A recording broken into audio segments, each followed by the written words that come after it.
বলেন লিয়াবলুয়াকুম, যেন তিনি তোমাদেরকে পরীক্ষা করেন। আইয়ুকুম আহসানু আমালা, তোমাদের মধ্যে কে আমলের দিক দিয়ে সর্বোচ্চ আছে। অনেক আল্লাহর প্রিয় ভাজন আলেমরা রয়েছেন, ওয়ারিসে আম্বিয়ারা রয়েছেন, তো তাদের সাথে হাত তুইলা দোয়ায় শরীক হব আমরা, তো তাদের আমিনের সাথে আমার আমিনও কবুল হয়ে যাবে ইনশাআল্লাহ। তো এই মসজিদের উন্নয়নের জন্য আজকের এই প্যান্ডেলে আমরা কে আসি? সর্বপ্রথম আছেন আমার কোনো ভাইজান যে 1 লাখ টাকা দিবেন, অথবা 50,000 দিবেন, অথবা 20,000, অথবা 10,000? কোন ভাইজান আছেন? সর্বপ্রথম আগে আমরা শুরু করি। ইনশাআল্লাহ দিয়েছিলাম, আমার দেওয়া জবান দিয়া যা মনে চায় তাই উচ্চারণ কর্তা করি কি করি না? কথা বলেন। আল্লাহ পাক যদি আপনারা আমারে জিজ্ঞাসা করেন, বান্দারে আমার দেওয়া জবান দিয়া জমিনের কত মানুষের নাম মহব্বতের সাথে উচ্চারণ করছো রে বান্দা, আজকে হাসরের ময়দানে জবাব দে রে বান্দা, ওই জবান দিয়া কয়টা বার আমাকে মহব্বতের সাথে ভালোবাসা নিয়ে ডাক দিছো? বলেন তো, মালিক যদি আপনারে আমারে একটা বার জিজ্ঞাসা কইরা বসেন, এই প্রশ্নের উত্তর দেওয়ার ক্ষমতা আমাদের আছে? কথা বলেন। নাই, নাই। এজন্য হাদিসের ভিতরে নবীজি বলেছেন, মান হুসিবা কদ উদ্দিমা, হাসরের ময়দানে আল্লাহ রাব্বুল আলামিন যদি কোনো বান্দাকে কোনো নেয়ামতের ব্যাপারে প্রশ্ন করেন, কোন বান্দাকে কোন নেয়ামতের ব্যাপারে যদি জিজ্ঞাসা করেন, হিসাব তলব করেন, আল্লাহর ওই বান্দা ওই নেয়ামতের হিসাব দিয়া আল্লাহর জান্নাতে যাইতে পারবে না, বান্দার ক্ষমতা নাই। মুসলমান ভাইরা রে আমার, ওই বান্দা আল্লাহর আদালতে ফেসে যাবে, আল্লাহর আযাবে গ্রেফতার হয়ে যাবে। যুবকরে, বৃদ্ধ বাবাজিরে, এজন্য নবীজি সাল্লাল্লাহু আলাইহি ওয়াসাল্লাম হাদিসের ভিতরে ইরশাদ করেছেন, আমার উম্মত যখনই দোয়া করবা তো হাত বাড়াইয়া দিয়া মালিকের কাছে দোয়া করবা, আল্লাহুম্মা হাসিবনি হিসাবাই ইয়াসীরা। আল্লাহু আকবার বলেন। আল্লাহ, প্রথম কথা তুমি আমারে বিনা হিসাবে জান্নাত দিও, আর যদি তুমি আমার কাছ থেকে হিসাব নাও, কোন বিষয়ের হিসাব যদি তুমি মালিক তলব করো, তোমার কাছে ফরিয়াদ, মালিক হিসাবটা একটু সহজ কইরা নিও। আমিন। আল্লাহ পাক রব্বুল আলামিনের হাবিব শিখাই দিচ্ছেন, হাত তুলবা তো দোয়া করবা, আল্লাহুম্মা হাসিবনি হিসাবাই ইয়াসীরা। হাত তুইলা বলবো, গো আল্লাহ হিসাবটা একটু সহজ কইরা নিও, কারণ তুমি যদি হিসাবের ব্যাপারে কড়াকড়ি করো, আমাদের পার পাওয়ার কোনো লাইন নাই। কথা বলেন ঠিক কিনা? যুবক ভাইয়েরা, বৃদ্ধ বাবাজিরা, বলতেছিলাম হাসরের ময়দানে মালিক যদি সব নেয়ামতের কথা বাদ দিলাম, যদি আপনাকে আমাকে জবান নামক একটা নেয়ামতের ব্যাপারে জিজ্ঞাসা করেন, বান্দারে এই একটা নেয়ামতের হিসাব দাও আমার কাছে, কয়টা বার গোটা জিন্দেগিতে আমারে ভালোবাসা নিয়ে ডাক দিছো? এই প্রশ্নের জবাব দিয়ে আপনি আমি পার পাবো না। কথা বলেন ঠিক কে ঠিক না? আজকের এই আলীনগর বাইতুল মামুর জামে মসজিদের উদ্যোগে আয়োজিত ৭ম বার্ষিক তাফসীরুল কোরআন মাহফিলে কিছু হোক বানা হোক, কয়েকটা বার ভালোবাসার সাথে সেই মালিকরে ডাক দিতে চাই। কে কে হাত তুইলা দেখায়? লিল্লাহি তাকবীর, নারায়ে তাকবীর, নারায়ে তাকবীর, আল্লাহু আকবার, আল্লাহু আকবার। আজকের মাহফিল সফল হোক, কবুল হোক। নারায়ে তাকবীর। আল্লাহ সবাই এটা কবুল করুক, জোরে বলেন আমিন। হাত অনেকের উঠে না, হাত উঠানোর শক্তি কে দিচ্ছে? আল্লাহ। সেকেন্ডের ভিতরে স্টক কইরা হাত উঠানোর শক্তি নাই হয়ে যায়, এরকম হতে পারে কি পারে না? তো দুই একবার যদি উঠানো লাগে ভালোবাসার সাথে, যেই মালিক এখনো শক্তি দিয়েছে আমরা উঠাইতে রাজি আছি তো ইনশাআল্লাহ। আল্লাহ কবুল করুন, জোরে বলেন আমিন। মোহতারাম হাজিরিন, তো বলতেছিলাম আজকের এই আলীনগর বাইতুল মামুর জামে মসজিদের উদ্যোগে যে বার্ষিক তাফসীরুল কোরআন মাহফিল, আমরা এই মাহফিলে কিছু হোক বা না হোক কয়েকটা বার ভালোবাসা উজাড় কইরা একটু মালিকরে ডাক দিব সুবহানাল্লাহ, আলহামদুলিল্লাহ, লা ইলাহা ইল্লাল্লাহ।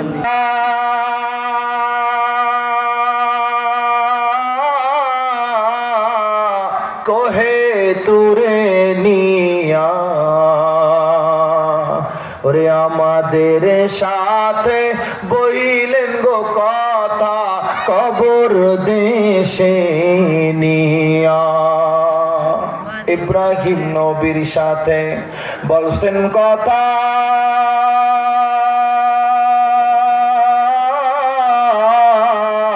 আগুনেতে ফেলিয়া, ওরে আমাদের সাথে বইলেন গো কথা হাসর মাঠে নিয়া। লা ইলাহা ইল্লাল্লাহ, সুবহানাল্লাহ, আলহামদুলিল্লাহ, লা ইলাহা ইল্লাল্লাহ। পারায় জালা ওরে মাহবুব বলেন ও জিবরাইল খোলো জান্নাতের তালা। লা ইলাহা ইল্লাল্লাহ, জয় লা ইলাহা ইল্লাল্লাহ। সুবহানে গানে তানে ওরে ওই নামেরি সুর শোনা যায়, ওই নামেরি সুর শোনা যায়। ইল্লাল্লাহ ইল্লাল্লাহ, লা ইলাহা ইল্লাল্লাহ, জয় লা ইলাহা ইল্লাল্লাহ। সুবহানাল্লাহ, আলহামদুলিল্লাহ, ইল্লাল্লাহ, লা ইলাহা ইল্লাল্লাহ, মুহাম্মাদুর রাসূলুল্লাহ সাল্লাল্লাহু আলাইহি ওয়াসাল্লাম। আলহামদুলিল্লাহ, সমস্ত প্রশংসা একমাত্র আল্লাহ সুবহানাহু ওয়া তাআলার জন্য, যিনি আলীনগর কালিদাসপট্টি বাইতুল মামুর জামে মসজিদের উদ্যোগে আয়োজিত আজকের এই সপ্তম বার্ষিক তাফসীরুল কোরআন মাহফিলের সমাপনী অধিবেশনে হাজারো মানুষের মধ্য থেকে যাচাই করে বাছাই করে জান্নাতি বাগানে বসার মতো তৌফিক দান করেছেন। হৃদয়ের গভীর থেকে শুকরিয়া আদায় করে আলহামদুলিল্লাহ। আলহামদুলিল্লাহ। আজকের মাহফিলের সম্মানিত সভাপতি, এই অঞ্চলের সর্বজন শ্রদ্ধা একজন মুরব্বী, বিশিষ্ট সমাজসেবক জনাব ইঞ্জিনিয়ার আলহাজ মোহাম্মদ শের আলী, সভাপতি আলীনগর কালিদাসপট্টি বাইতুল মামুর জামে মসজিদ। আজকের মাহফিলের সম্মানিত উদ্বোধক জনাব আলহাজ শামসুদ্দিন মোল্লা সাহেব। আজকের এই প্রোগ্রামের বর্ণাঢ্য এই প্রোগ্রামের প্রধান অতিথি, উনি তো এই অঞ্চলের মানুষ নাকি, এই অঞ্চলের মাটি এবং মানুষ। রোহে হুসনে মুস্তফা হে, রোহে হুসনে মুস্তফা হে, একে বাহারে বেকারা उसके साहिल तक कोई शेर बया पहो। ভাইরা আমার যুবক ভাইরা, বৃদ্ধ বাবাজিরা, বলতেছিলাম যার আমল সুন্দর তার জীবন সুন্দর, যার জীবন সুন্দর তার মন মরণ সুন্দর, যার মরণ সুন্দর তার কবর সুন্দর, আর যার কবর সুন্দর হবে তার গোটা আখিরাত সুন্দর হয়ে যাবে।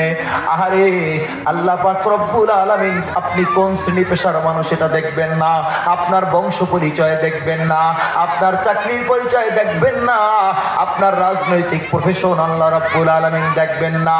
আপনি যেই শ্রেণী পেশার মানুষ হন না কেন, যদি আমল সুন্দর হয় গোটা আখিরাত আপনার সুন্দর হয়ে যাবে। সুবহানাল্লাহ। সাইয়্যিদুনা বেলাল রাদিয়াল্লাহু তাআলা আনহু, নাম শুনছেন না আপনারা? কথা কয় না কেন? বেলাল রাদিয়াল্লাহু তাআলা আনহু, উনি আপনার আমার মতো স্বাধীন মানুষ ছিলেন না, এক সময় গোলাম ছিলেন। কথা বলে, গোলাম ছিলেন কি ছিলেন না? মক্কার জমিনে সবচাইতে কালো মানুষ ছিলেন, মানে কালো মানুষদের ভিতরে অন্যতম ছিলেন সাইয়্যিদুনা বেলাল, কৃষ্ণাঙ্গ যাকে বলে। মুসলমান ভাইরা আমার, মক্কার জমিনে বেলালের কোনো দাম ছিল না, মক্কার জমিনে বেলালের কোনো দাম ছিল না। মক্কার মানুষরা কুকুর আর কুকুরের সাথে যেমন আচরণ করত, তার চাইতে নিকৃষ্ট আচরণ করত বেলালের সাথে। মনুষ্যবোধ, মানবতাবোধ বলতে বেলালের উপরে কিছু তারা প্রয়োগ করত না। যুবক ভাইয়েরা, মুসলমান বৃদ্ধ বাবাজিরা, সাইয়্যিদুনা বেলাল ইসলাম গ্রহণ করলেন। যুবকরা, বৃদ্ধ বাবাজিরা, বেলালের কোনো দাম মক্কার মানুষদের কাছে ছিল না। কিন্তু যখন বেলাল কালিমা পড়ে মুসলমান হয়ে গেল, যখন আমলটা সুন্দর করলো, বেলালের দাম কেমন বাড়ছে শোনেন। আল্লাহ রাসূল সাল্লাল্লাহু আলাইহি সাল্লাম মেরাজে গেছেন কি গেছেন না? কথা কয় না কান? মেরাজে গেছিলেন কি গেছেন না? কথা বলেন। তুমি যে শ্রেষ্ঠ নবী,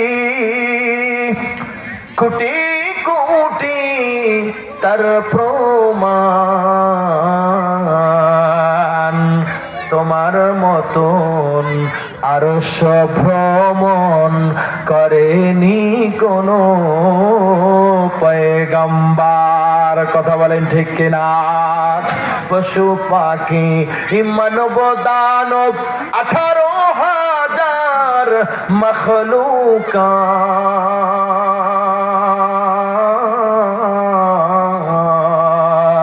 আল্লাহর তাসবিহ নবীর দুরূদ পড়ছে তারা দিবারাত। কথা বলেন ঠিক কিনা? আল্লাহর নবী ইসরা এবং মিরাজ থেকে আসলেন, ফজরের পরে ডাক দিয়েছেন, বেলাল, ওগো বেলাল তুমি কই? বেলাল নবীজির কাছে এসে বসলেন। নবীজি বললেন, বেলাল, আজকের এই রজনী, সেই রজনীতে আমি আল্লাহর দিদার লাভে ধন্য হয়েছে, ইসরা এবং মিরাজ হয়েছে আজকে রাত্রে। বেলাল রে, আজকে রাত্রে বড় আজীব আজীব কিছু জিনিস দেখছি আমি, তার মধ্যে একটা আমি তোমারে বলি।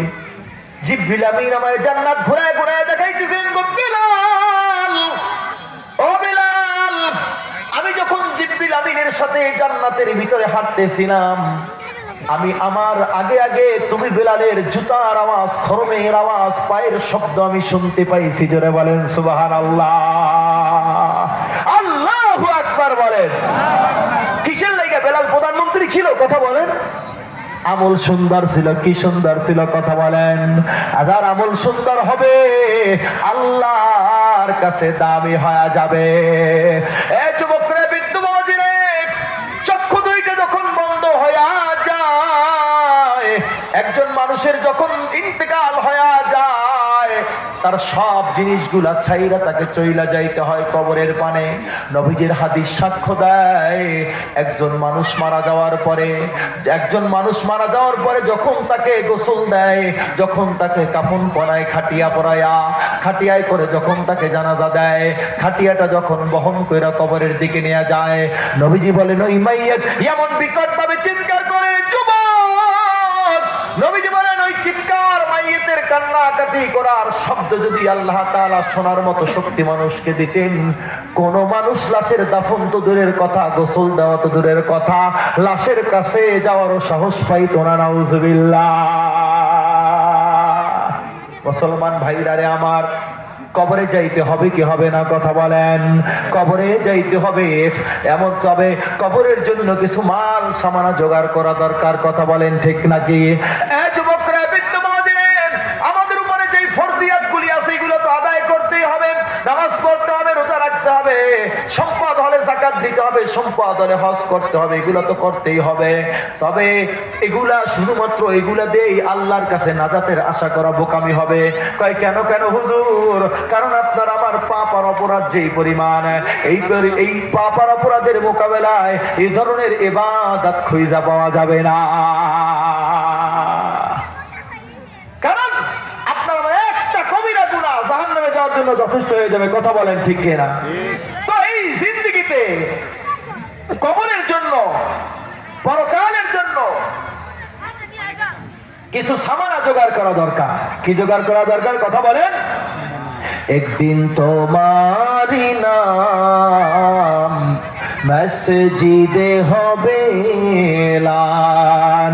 ওরে তৈরি থেকো, তৈরি রেখো কবরের মাল সামান।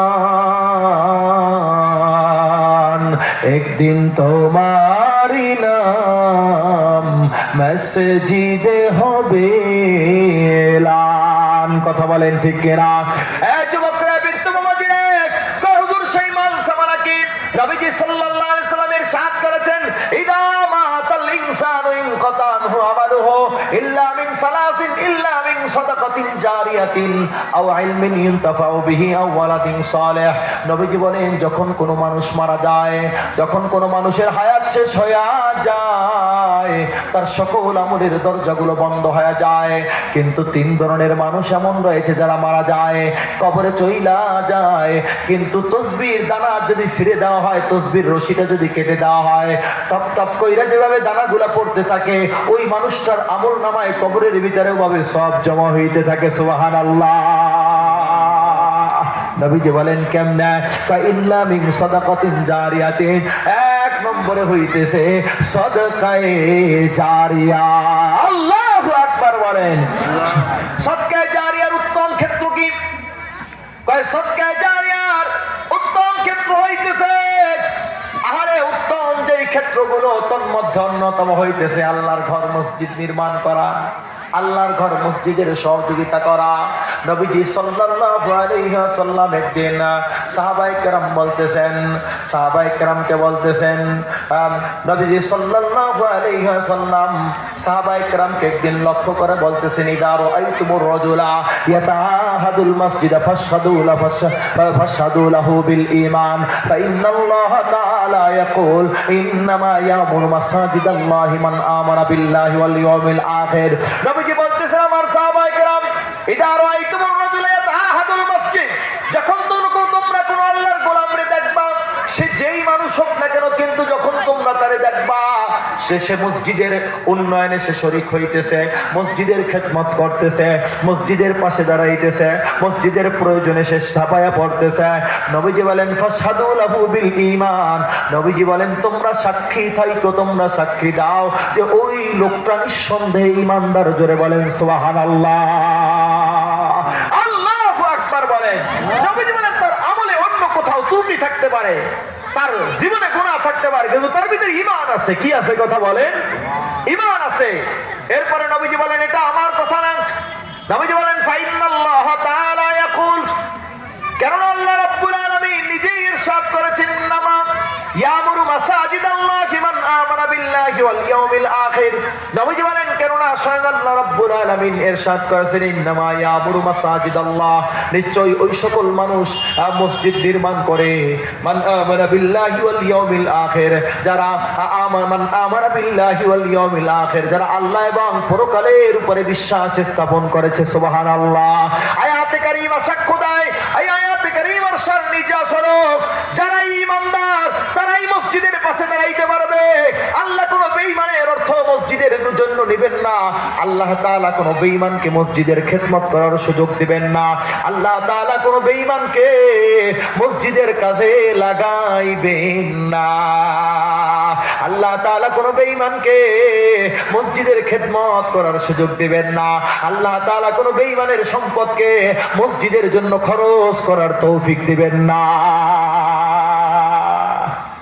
মসজিদে তারাই থাকতে পারবে, মসজিদের পাশে যারা ঈমানদার, যারা কি কথা বলেন? কথা